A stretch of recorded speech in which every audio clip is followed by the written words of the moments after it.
We got not one, but two Monday Night Football games. Let's talk a little pigskin. What's going on, everyone? Welcome back in to another episode for Just a Bet Outside. I am your host, Steven, and we're back to wrap up Week 6 with a doubleheader for Monday Night Football. That's right. As for Sunday, Week 6, it was a kind of a slow start to the Sunday, and then we picked it up in the afternoon. Right now, we're right around 500. We still got two bets left to go for Sunday Night Football, but I got to record this video and get it out before the Mariners play Game 1 against the Blue Jays, so that's why there's still two bets that haven't been resolved yet. But we'll go over the recap in just a little bit. And a quick reminder, speaking of baseball, we will get out a best bets video for the Monday slate. We got the ALCS Game 2 and NLCS Game 1 on Monday, so we'll have that video out later tonight after the Mariner game. But as you guys know, any graphics you see in this video are from OUTLIER. It's the best betting research tool on the market today. Click that link below. You get a 7-day free trial. So let's get into it. And we start, of course, with a little dad joke. So here we go. When we make pizza at home, it's my wife's job to shred the cheese. She's the greatest.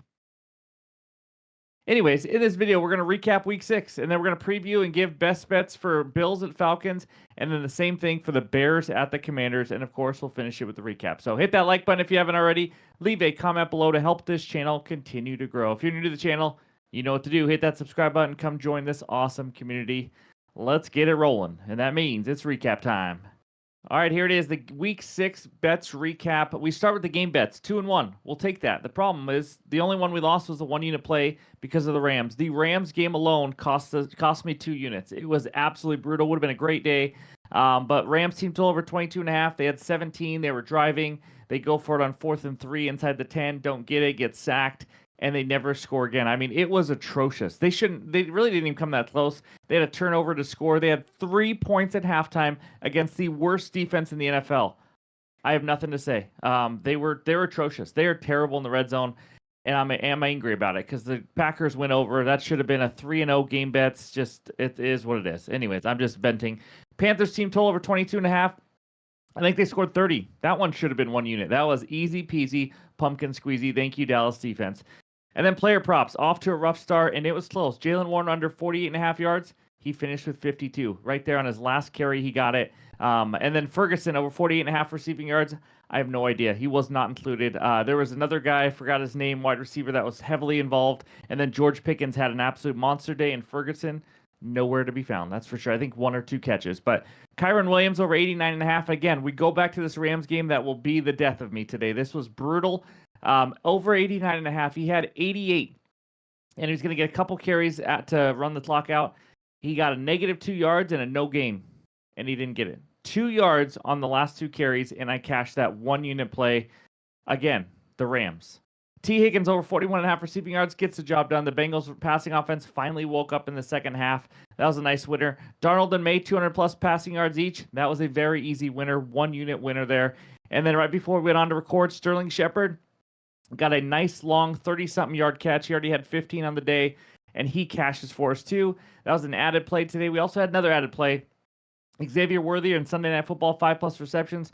Tucker Kraft, 25+ receiving yards. Kraft got the job done. We now just wait out Xavier Worthy on Sunday Night Football, see if we can go 4-3 on the player props. And then anytime touchdowns, Jamar Chase, right before I recorded, Jamar Chase scored a TD. That was absolutely huge. A +230 banger right there.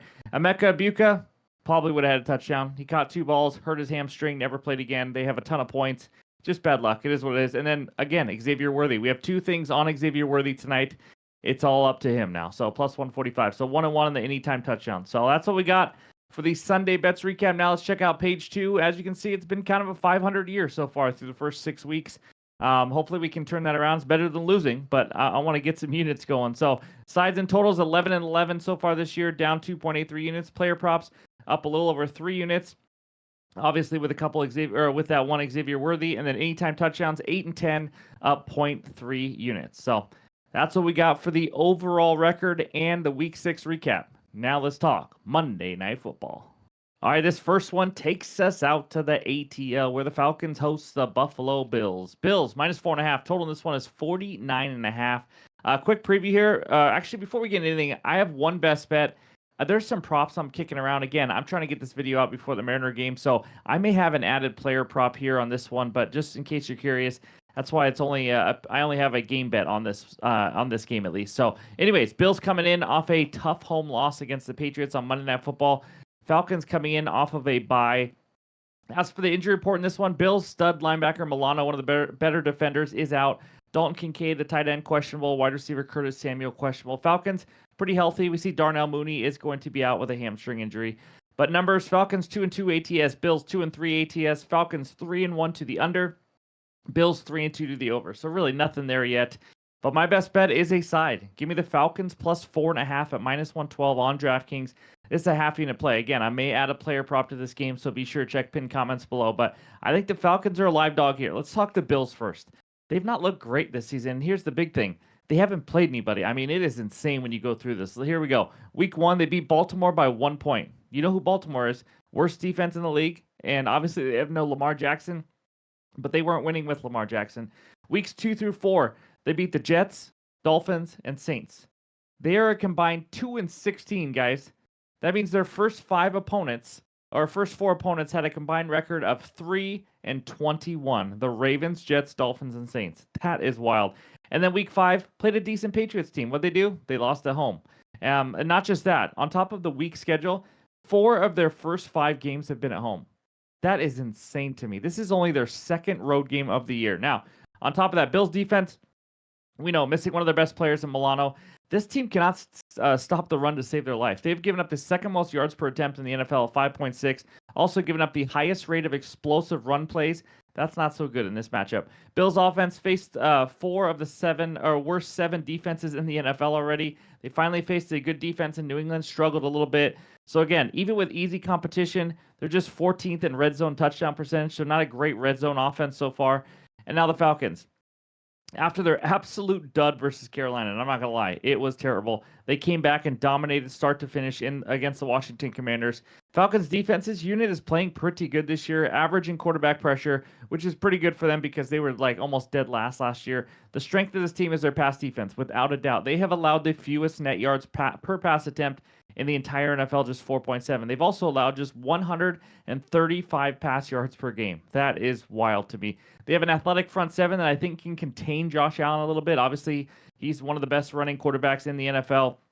But the matchup I love here, I kind of mentioned it earlier, the Bills have a bottom 3 run defense. It is so bad. And they give up a lot of explosive plays, like we talked about. Bijan can take any touch he gets to the house. I mean, he is that good. We know how good he is. Top 5, top 3 running back in this league, whether it's out of the backfield as a receiver or on the ground. So Falcons should be able to control this game on the ground a little bit. Bills are just not clicking in all cylinders, especially on defense. And again, this is the Bills' only second road game and only second game versus a decent team at all. So as long as Michael Penix can just not make big mistakes like he did against Carolina, I really like their chances. So give me the Falcons plus 4.5 with a chance to win it there.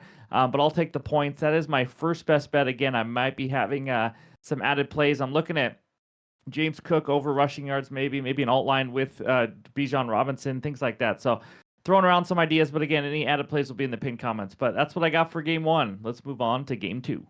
All right, this next one takes us out to the nation's capital where the Commanders host the Bears. Commanders minus 5.5. Total in this one is 49.5. That's right. We got 2 totals at 49.5 here.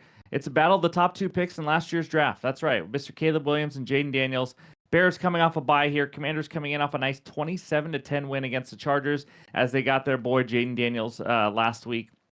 Injuries-wise, Bears kicker Santos is questionable. Something to think about. Rookie tight end Loveland is questionable. Obviously, without their best corner, Jalen Johnson, who's on the IR. He has been on the IR. But Commanders, 3 wide receiver injuries. Deebo Samuel questionable. McLaurin out. Noah Brown out. And then backup running back Chris Rodriguez is questionable. Numbers here, nothing huge. Bears 2-2 against the spread. Commanders 3-2. Bears are 3-1 to the over. Commanders are 3-2 to the under. Now, let's get into it. I got 2 best bets. First one, it's a total. Give me the over 49.5 at -115 on FanDuel. Half unit play. Now, I was really close to taking the Bears team total over 20.5, but then it kind of got a little juicy and moved to 21.5. So, I realized I see both teams scoring here, so I like the over 49.5. Let's talk to defenses first. Bears. We talked about the Bills' run defense.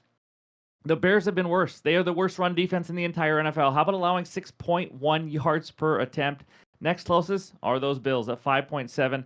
On top of that, the Bears only have 5 sacks through 4 games. Yes, they've only played 4. Giving up the 10th highest touchdown percentage in the red zone. The 4 totals in Bear games this year: 51, 73, 45, and 49. So we have at least 49 in 3 of those 4. It's taken a step back, in my opinion. The Bears' defense was a little better last year. Commanders' defense, not getting much pressure on the quarterback, just 18.8%, but they do have 15 sacks through 5 games, so at least they can finish some plays. They're bottom 10 in rush and pass yards allowed per game. They've been average on third down defensively, average in the red zone, nothing special there. They faced 3 weak offenses also. Giants with Russell Wilson in week 1, Raiders, and then the Chargers last week, and we all know the Chargers have been struggling offensively. In those, they gave up 6, 24, and 10, but they have faced 2 decent offenses. What they do there? Gave up 27 to the Packers on 404 total yards, and then gave up 34 to the Falcons on 435 yards. So when they face a decent offense, they struggle. Now, the Bears are definitely a decent offense. They're averaging 25.3 points per game. They're playing much better than they did earlier in the year. Commanders on their own are averaging 26.8 points per game. I think both offenses can have success on the ground here. I know Swift and the Bears are not known for just some elite rushing attack, but I think they're going to get the job done because of what I've seen from the Commanders defensively. It's going to help set up play action for both teams as well. Krosky Merritt looked awesome last week. He and Jaden Daniels could run right through this Bears run defense. I expect Caleb Williams to have some success here. We saw Jordan Love, Geno Smith, Michael Penix all throw for 289 plus yards against the Commanders. So again, I think both teams can kind of do what they want here. What also helps, both teams have had success scoring touchdowns in the red zone. Bears, decent, 14th at 63.64%. Commanders are the 6th best, scoring over 70% of their red zone drives. They are ending in touchdowns at least. So I see a lot of points in this game. So give me the over 49.5. That is my best bet, first best bet in this game. Now, bet number 2, just give me Rome Odunze anytime TD at plus 145 on FanDuel. This is a quarter unit. All my touchdown plays are a quarter unit in case you guys are just watching this for the first time. But I really like this number at plus 145. As you can see by this outlier screenshot, this man has scored a touchdown in every single game this year. Not just that, he has 5 touchdowns through 4 games. He is Caleb's go-to guy in the red zone, a 31.6% red zone target share. Second on the team is Zacchaeus at 21.1%. Inside the 10-yard line, he's gotten 60% of the targets. This is Caleb's go-to guy, like we talked about. Odunze can also score on a deep ball. He's not just a red zone threat. This guy is becoming one of the better receivers in the league. And then matchup, Commanders have allowed 6 touchdowns to wide receivers already. That is tied for 5th most. Washington's given up the 7th most net yards per pass attempt. They play a lot of man-to-man defense. If you don't know, Rome Odunze is great against man-to-man. So I like this one. Give me Italy to score his 6th touchdown at a nice plus 145 number. That's what I got for you. Those 3 bets. Again, if I have any added plays, which I may in that Bills and Falcons game, it'll be in the pinned comments below on my website, justabetoutside.com, Discord, X, all the good stuff. So that's what we got. Before we get out of here, let's check out that recap.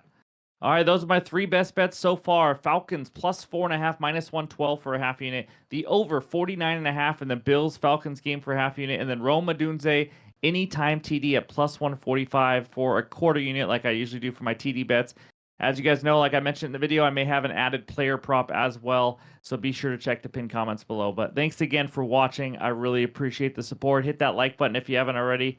Enjoy Monday Night Football and go Mariners. All right, we'll talk to you soon.